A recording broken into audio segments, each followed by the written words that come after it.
സുഗമോദേവി സീരിയലിന്റെ ഇന്നത്തെ എപ്പിസോഡ് റിവ്യൂയിലേക്ക് എല്ലാവർക്കും സ്വാഗതം. അങ്ങനെ രാധാകൃഷ്ണനാണെങ്കിൽ സിദ്ധുവിന്റെയും ദേവികയുടെയും മുന്നിൽ നല്ല വിള ചമഞ്ഞ് നന്ദന്റെ കാര്യത്തിൽ തീരുമാനമുണ്ടാക്കാമെന്നും മുഖ്യമന്ത്രിയെ കാണാനുള്ള അവസരം ഉണ്ടാക്കി കൊടുക്കാമെന്നൊക്കെ പറഞ്ഞ് പഴയ സംസാരങ്ങൾക്കൊക്കെ തന്നെ തന്നോട് ക്ഷമിക്കണമെന്നും എടുത്തുചാടി സംസാരിച്ചു പോയതാണ്.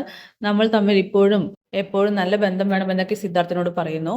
സാരല്ലടോ, എന്തായാലും താൻ ഞങ്ങളെ അനുകൂലിച്ചല്ലോ, മാത്രമല്ല മന്ത്രിയെ കാണാൻ അവസരം ഒരുക്കി തരാമെന്നും പറഞ്ഞല്ലോ.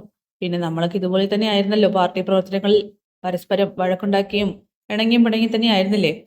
അങ്ങനെ പഴയതൊന്നും മനസ്സിൽ വെക്കണ്ട എന്ന് പറഞ്ഞുകൊണ്ട് രാധാകൃഷ്ണൻ മന്ത്രിയാണെങ്കിൽ അവരെ അവിടെ നിന്നും വിട്ടായി.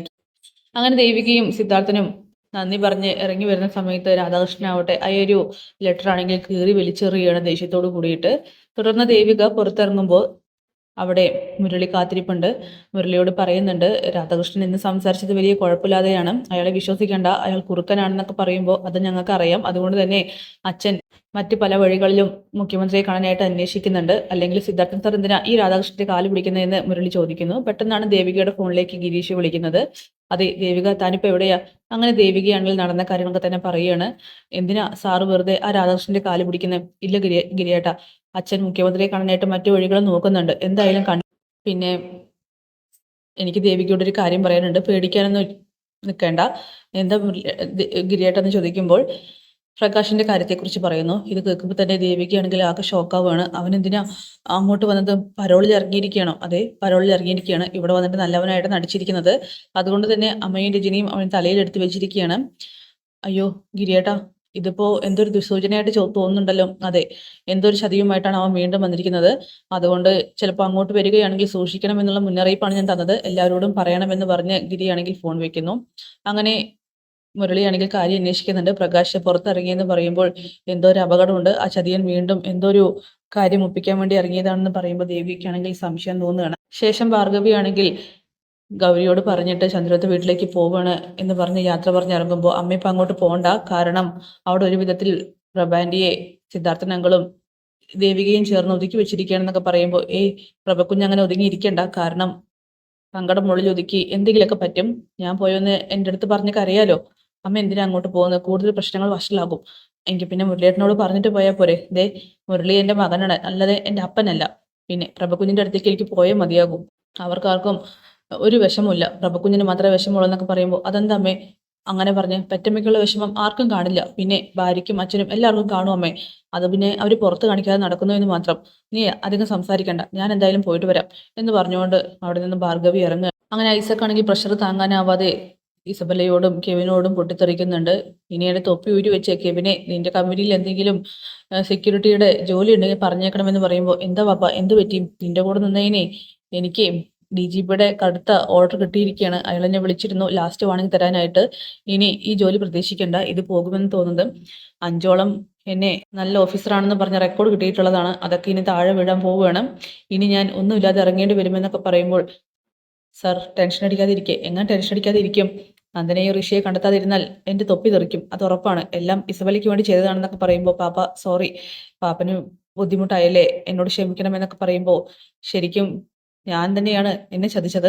കാരണം നീ ചെറിയ കുട്ടിയാണ്, നീ വഴിതെറ്റി പോകുന്ന സമയത്ത് പറഞ്ഞു തരേണ്ടത് എൻ്റെ കടമയായിരുന്നു, അത് ഞാൻ ചെയ്തില്ല. മറിച്ച് നിന്റെ കൂടെ നിന്ന് നാശാക്കി വിട്ടു എന്നൊക്കെ പറയുമ്പോൾ ഇത് കേട്ട ഇസബല്ലയ്ക്കാണെങ്കിൽ സങ്കടം വരികയാണ്. പാപ്പൻ ഇനി എന്നെ ഒന്നിനും സഹായിക്കേണ്ട, എല്ലാം ഞാൻ അനുഭവിച്ചോളാം, എന്താന്ന് വെച്ചാൽ പാപ്പൻ തീരുമാനിച്ചു എന്ന് പറയുമ്പോൾ നിന്നെ വിഷമിപ്പിക്കാൻ വേണ്ടി പറഞ്ഞതല്ല, നടക്കാൻ പോകുന്ന കാര്യങ്ങളാണ് പറഞ്ഞത്. ഏതെങ്കിലും വിധേന നന്ദനെയോ ഋഷിയെ കണ്ടെത്തണം, അല്ലെങ്കിൽ ആകെ കാര്യങ്ങൾ കുഴപ്പത്തിലാവുമെന്നൊക്കെ ഇസബല്ലയോട് ഐസക്ക് പറയുന്നു. അങ്ങനെ ഭാർഗവിയാണെങ്കിൽ പ്രഭയ്ക്ക് ഒരു കോഫിയൊക്കെ ഇട്ട് കൊടുക്കുന്നുണ്ട്. കുഞ്ഞത് കുടിക്കുന്നു പറയുമ്പോൾ എങ്ങനെയാ എനിക്കറിയില്ല, എൻ്റെ മോനെ കണ്ടിട്ട് വേണം എനിക്കൊന്ന് കണ്ണടയ്ക്കാൻ.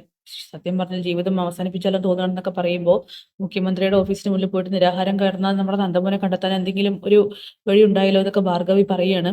ഇനി ആരും ഒരു മുൻകൈ എടുത്തില്ലെങ്കിൽ ഞാൻ തെരുവിലേക്ക് ഇറങ്ങുമെന്നിങ്ങനെ പ്രഭാവതിയും പറയുന്നുണ്ട്. എന്തായാലും കുഞ്ഞ് സമാധാനത്തോടെ ഇരിക്കെ. ഇല്ല ഭാർഗവി, എനിക്ക് സമാധാനത്തോടെ ഇരിക്കാൻ കഴിയില്ല. നാളെ എൻ്റെ മോൻ്റെ ജന്മദിനമാണ്, അവൻ എവിടെയാണെന്ന് പോലും അറിയില്ല. ദേവിക അവനുള്ള പൂജകളൊക്കെ കൊടുത്തിട്ടുണ്ടെന്ന് പറയുമ്പോൾ കുഞ്ഞ് വിഷമിക്കേണ്ട, എല്ലാം ശരിയാ. ഇനി നാളത്തെ ദിവസം ജന്മദിനമാണല്ലോ, അപ്പൊ തന്നെ നമുക്ക് എന്തെങ്കിലും നല്ല വാർത്ത കേൾക്കാൻ കഴിയുമെന്ന് പറയുമ്പോഴേക്കും കോളിംഗ് കേൾക്കുകയാണ്. പ്രഭക്കുഞ്ഞെ ആരാണെന്ന് പോയി നോക്ക്. അങ്ങനെ പ്രഭയാണെങ്കിൽ വാതിൽ തുറക്കുമ്പോൾ പുറംതിരിഞ്ഞ് നിൽക്കുന്ന പ്രകാശിനെയാണ് കാണുന്നത്. ആരാണെന്ന് ചോദിക്കുമ്പോൾ പ്രകാശാണെങ്കിൽ ഗിരിയാണ്. അപ്പോൾ തന്നെ പ്രഭാവതി ആകെ ഷോക്കാവുന്നുണ്ട്. അതിലുപരി പേടിക്കുന്നു. ഭാർഗവി എന്ന് വിളിക്കുമ്പോൾ ഭാർഗവി അങ്ങോട്ട് വരികയാണ്. ഇത് മീരക്കുഞ്ഞിനെ, അതെ, മീരയെ കൊന്നവൻ. ആൻറ്റി, എന്നോട് ക്ഷമിക്കണം. ഞാൻ ഇപ്പോൾ വന്നത് മറ്റൊരു കാര്യം പറയാൻ വേണ്ടിയിട്ടാ. ഇറങ്ങടാ പുറത്ത്.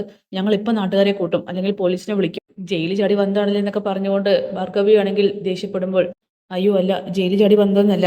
ഞാൻ ഞാൻ വന്നത് മറ്റൊരു കാര്യത്തിനാ. നിങ്ങളോട് കുറച്ച് സത്യങ്ങൾ പറയാൻ വേണ്ടിയിട്ടാ. ഒന്നും പറയണ്ട.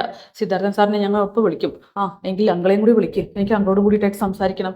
അങ്ങനെ പ്രഭാവതിയാണെങ്കിൽ, ഭാർഗവി നിക്ക്, അവൻ എന്താ പറയാൻ പോകുന്നതെന്ന് കേൾക്കാം. മീരയെ ഞാനല്ല കൊന്നെന്ന് പറയുമ്പോൾ ഇത് കേട്ട് പ്രഭാവതിക്കാണെങ്കിൽ ദേഷ്യം വരികയാണ്. എന്റെ മുഖത്ത് നോക്കിയിട്ട് മീര എന്നുള്ള വാക്ക് പറയാൻ നിനക്ക് എങ്ങനെ തോന്നി? ആന്റി, എനിക്ക് കുറച്ച് വെള്ളം കുടിക്കാൻ വേണം.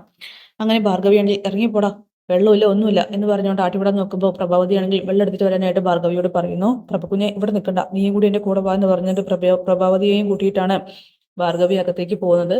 ഈ സമയം വിജയഭാവത്തിൽ പ്രകാശ് ആണെങ്കിൽ ചിരിച്ചുകൊണ്ട് അങ്ങനെ നിൽക്കുന്നുണ്ട്. തുടർന്ന് നന്ദനാവട്ടെ ആകെ ഡിപ്രഷൻ അടിച്ചിരിക്കുകയാണ്. തനിക്ക് എങ്ങനെയെങ്കിലും ഇവിടെ നിന്നും പുറത്തു പോകാൻ അവൻ ആലോചിച്ച് ഒരു വഴി കണ്ടെത്തിക്കൊണ്ടിരിക്കുകയാണ്. അപ്പോഴേക്കും അവിടേക്ക് ഗുണ്ടകൾ വരുന്നുണ്ട്. അതെ സാറേ, ഒരു കാര്യം അറിയിക്കാനുണ്ട്. പിന്നെ സാറ് കൊന്നില്ലേ ആ ഋഷിയുടെ ഡെഡ് ബോഡി പോലീസ് കണ്ടെത്തിയിട്ടുണ്ടെന്ന് പറയുമ്പോൾ ഇത് കേട്ട് ആകെ ഷോക്കാവുകയാണ് നന്ദൻ. അതെ, ടെൻഷൻ അടിക്കാൻ നിൽക്കണ്ട, പോലീസ് ഇപ്പോൾ അവിടെ ചുറ്റിപ്പറ്റി നിൽക്കുന്നുണ്ട്. എന്തായാലും പ്രകാശ് സാറാണ് അറിയിക്കാൻ പറഞ്ഞെന്ന് പറഞ്ഞുകൊണ്ട് ഗുണ്ടകൾ അവിടെ നിന്നും പോകുന്നു. ഈ സമയം നന്ദനാണെങ്കിൽ ഋഷിയെ കൊന്ന രംഗങ്ങളും മറ്റും ഒക്കെ തന്നെ ആലോചിച്ചെടുക്കുകയാണ്. അങ്ങനെ എന്ത് ചെയ്യുമെന്നറിയാതെ നിൽക്കുന്ന നന്ദനെയാണ് കാണിക്കുന്നത്.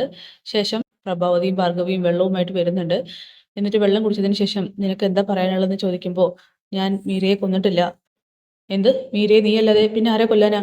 ദേ നോക്ക് പ്രഭുകുഞ്ഞെ, ഇവൻ നുണ പറയുക. ഇവൻ എന്തോ ചതിയുമായിട്ട് വന്നിരിക്കുക. നമ്മളെ കൊല്ലാൻ വേണ്ടിയിട്ടാണെന്ന് തോന്നുന്നു എന്നൊക്കെ പറഞ്ഞ് ഭാർഗവി പറയുമ്പോൾ, നിർത്ത്, ഇവരെന്താ പറയുന്നതെന്ന് കേൾക്കാം. അതെ, മീരയെ ഞാൻ കൊന്നിട്ടില്ല. പിന്നെ നീയല്ലാതെ ആരാ കൊന്ന്? അന്ന് ഇവിടെ ഫംഗ്ഷൻ നടക്കുന്ന സമയത്ത് അരുന്ധതിയുടെ ആൾക്കാരാണ് മീരയെ കൊല്ലാനായിട്ട് വന്നതെന്ന് പറയുമ്പോൾ ഇത് കേട്ട് പ്രഭാവതിയാണെങ്കിൽ ആകെ ഷോക്കാവുന്നു. എന്തായാലും പ്രഭാവതി ആ പ്രകാശ് പറയുന്ന കാര്യങ്ങൾ വിശ്വസിക്കുന്നുണ്ട്. അതൊക്കെ കാണിച്ചുകൊണ്ടാണ് എപ്പിസോഡ് അവസാനിക്കുന്നത്. കാത്തിരിക്കാം നാളത്തെ കിടിലൻ എപ്പിസോഡിനായിട്ട്. ബൈ.